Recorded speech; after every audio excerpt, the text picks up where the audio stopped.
একটা ব্লেন্ডার খুললাম, এখন আমরা চেক করব এটা কি সমস্যা। কাস্টমার বলতেছে চলে না, যে এটা কমন।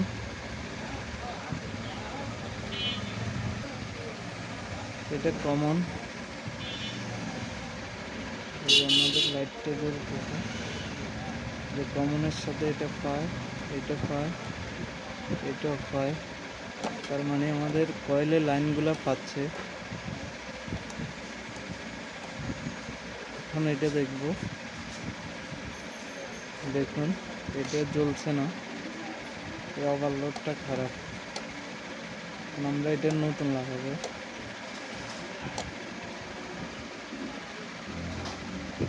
এটা আমাদের পুরানটা, দেখুন এটার লাইন পাচ্ছে না, নষ্ট। নতুন এটা লাগালাম, দেখুন এটা লাইন পাচ্ছে, তার মানে আমাদের এটা সমস্যা। লাইনটা দিয়ে দেবো, মেশিনটা চলে।